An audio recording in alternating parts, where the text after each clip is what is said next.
নমস্কার ভিউয়ার্স, আপনারা দেখছেন বর্মন অফিসিয়াল 4। আজকে যে বিষয়ে ভিডিও করব সেটি হলো পিএম কিষাণ সম্মান নিধি যোজনা। 2019-এর আগে যারা পিএম কিষাণ যোজনার জন্য আবেদন করেছিলেন তারা সঠিকভাবে টাকা পেয়ে যাচ্ছেন বছরে 6,000 টাকা করে। তো আজকে যেটি বলবো সেটি হলো যে 2019-এর পর যাদের জমি কিনেছেন বা জমির মালিকানা হয়েছেন তাদের জন্য নতুন করে পিএম কিষাণের জন্য আবেদন অলরেডি শুরু হয়ে গিয়েছে। তো কি করে এই আবেদন করবেন আপনার মোবাইল থেকে বা আপনার ল্যাপটপ কম্পিউটার থেকে, কি এতে নথির প্রয়োজন আছে আজকে জানাবো এই ভিডিওতে। তার আগে একটি ছোট্ট রিকোয়েস্ট, চ্যানেলে যদি প্রথমবার হয়ে থাকেন অবশ্যই চ্যানেলটিকে সাবস্ক্রাইব করবেন, পাশে থাকা বেল আইকনটি অল করে রাখবেন সবার আগে ভিডিও পাওয়ার জন্য। তো 2019-এর পর যারা মালিকানা হয়েছেন, তো চলুন দেখে নিই কীভাবে আপনি পিএম কিষাণের জন্য আবেদন করবেন, আপনার অ্যাপ্রুভাল কবে আসবে, কত দিনের মধ্যে আপনি টাকাটা পেয়ে যাবেন, টাকা পাওয়া শুরু করবেন। তো চলুন জেনে নিই বিস্তারিত। এটি একটি হান্ট থেকে পাওয়া তথ্য। পিএম কিষাণ প্রকল্পের নতুন আবেদন শুরু, জমির মালিকানায় করা শর্ত ও ফর্ম ফিল আপের সম্পূর্ণ গাইড। পিএম কিষাণ রেজিস্ট্রেশন। কেন্দ্রীয় সরকারের পিএম কিষাণ সম্মান নিধি যোজনা ভারতের কৃষকদের জন্য একটি অত্যন্ত গুরুত্বপূর্ণ আর্থিক সহায়তা প্রকল্প। এই প্রকল্পের আওতায় যোগ্য কৃষকেরা বছরে মোট 6,000 টাকা অনুদান পেয়ে থাকেন। 2026 সালের জন্য এই প্রকল্পের নতুন নাম নথিভুক্তকরণ বা রেজিস্ট্রেশন প্রক্রিয়া শুরু হয়েছে। তবে নতুন করে আবেদন করার আগে পরবর্তীত নিয়মাবলী এবং জমির মালিকানা সংক্রান্ত শর্তাবলী জেনে রাখা অত্যন্ত জরুরি। সামান্য ভুলের কারণে আপনার আবেদন বাতিল হতে পারে। জমির মালিকানা নিয়ে নতুন শর্তাবলী। পিএম কিষাণের নাম তোলার ক্ষেত্রে সবচেয়ে পরিবর্তন এসেছে জমির মালিকানা সংক্রান্ত নিয়মে। আপনার নিজের নামে জমি থাকলে যে আপনি টাকা পাবেন, বিষয়টি এখন আর তেমন সরল নেই। 2019 সালের পরবর্তী সময়ে যারা জমির মালিক হয়েছেন তাদের ক্ষেত্রে নিয়মটি নিম্নরূপ। উত্তরাধিকারী সূত্রে প্রাপ্য জমি যদি 2019 সালের পর আপনার বাবা, মা, দাদা, দাদু, ঠিক আছে, মৃত্যুর কারণে জমিটি আপনার নামে রেকর্ড হয়ে থাকে তবে আপনি এই প্রকল্পের সুবিধা পাওয়ার যোগ্য। ফর্মে আপনাকে মৃত্যুর কারণ হিসেবে ডেট অফ ফাদার বা ডেট অফ হাজবেন্ড ইত্যাদি উল্লেখ করতে হবে। কেনা জমি যদি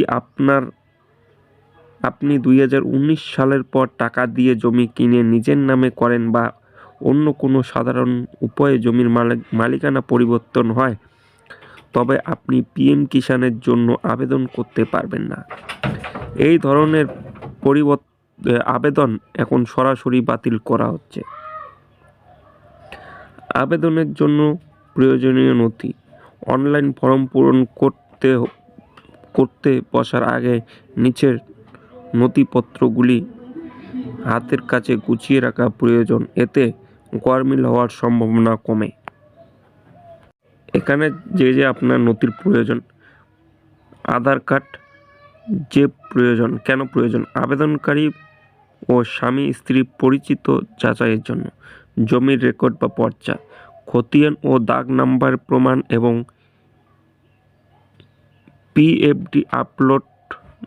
পিডিএফ আপলোডের জন্য।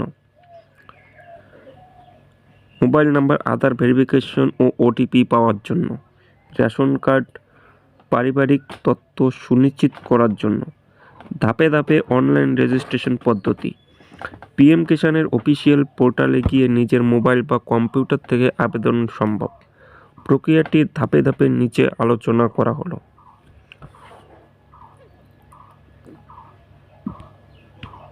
আপনাকে যে ধাপগুলি অনুসরণ করতে হবে, প্রথমে আপনাকে পিএম কিষাণের অফিসিয়াল ওয়েবসাইটে আসতে হবে। সেখানে নিউ ফার্মার রেজিস্ট্রেশন অপশনে ক্লিক করে আপনার আধার নাম্বার, মোবাইল নাম্বার এবং রাজ্য নির্বাচন করে ওটিপি জেনারেট করতে হবে। এরপর আধারের সাথে লিঙ্ক থাকা নাম্বারে আসা ওটিপি দিয়ে ভেরিফাই করতে হবে। ভেরিফিকেশনের পর আধার কার্ড এবং স্বয়ংক্রিয়ভাবে আপনার নাম, জন্ম তারিখ, লিঙ্গ এবং বাবার নাম ফর্মে চলে আসবে। আপনাকে কেবল নিজের ক্যাটাগরি, SC, ST, জেনারেল এবং রেশন কার্ডের নাম্বার বসাতে হবে। বিবাহিত হলে স্বামী বা স্ত্রী আধার অথেন্টিকেশন করা বাধ্যতামূলক। এটি অত্যন্ত গুরুত্বপূর্ণ ধাপ। আপনার জমির জেলা, ব্লক, গ্রামের নাম সিলেক্ট করার পর খতিয়ান, দাগ নাম্বার এবং জমির পরিমাণ একরে নির্ভুলভাবে লিখতে হবে। জমিটি যদি যৌথ মালিকানাধীন হয় তবে জয়েন্ট, আর একক হলে সিঙ্গেল অপশনটি বেছে নিতে হবে। জমিটি কবে আপনার নামে হয়েছে সেই তারিখ এবং কী কারণে হয়েছিল, উত্তরাধিকারী না অন্য কিছু, তার ড্রপ ডাউন মেনুতে থেকে নির্বাচন করতে হবে। সবশেষে জমির রেকর্ডের PDF ফাইলটি আপলোড করতে হবে। ফর্মটি সেভ করতে হবে। অনেকেই মনে করেন অনলাইন ফর্ম সাবমিট করলেই কাজ শেষ, কিন্তু বাস্তবে তা নয়।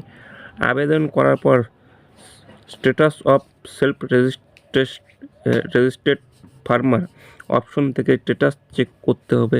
এরপর অনলাইন আবেদন প্রিন্ট কপি, আধার কার্ড, ব্যাংক পাসবুক এবং জমির রেকর্ড জেরক্স নিয়ে আপনাকে আপনার এলাকার স্থানীয় কৃষি দপ্তরে ADO অফিস জমা করতে হবে। কৃষি দপ্তর ভেরিফাই করে অনুমোদন দিলেই তবে আপনার নাম চূড়ান্ত তালিকায় উঠবে। বর্তমানে PM কিষাণের টাকা সরাসরি আধার বেসড পেমেন্ট সিস্টেম DBTতে পাঠানো হয়। তাই ফর্মে আলাদা করে ব্যাংক অ্যাকাউন্ট নাম্বার দেওয়ার প্রয়োজন নেই। যে ব্যাংক অ্যাকাউন্টের সাথে আপনার আধার বা DBT লিঙ্ক করা আছে, টাকা সরাসরি সেই অ্যাকাউন্টেই ঢুকবে। আপনারা বুঝতে পারলেন কিভাবে আপনারা ফর্মটি ফিল আপ করবেন। এতে যদি আপনারা কিছু বুঝতে না পারেন, আপনারা আমাকে কমেন্ট করে জানাবেন কি করে আমি ফর্মটা ফিল আপ করবো। অবশ্যই আমি আপনাকে এই নিয়ে একটি ভিডিও আপলোড করে দেব। তো ধন্যবাদ ভিডিওটি দেখার জন্য। দেখা হচ্ছে নেক্সট ভিডিওতে।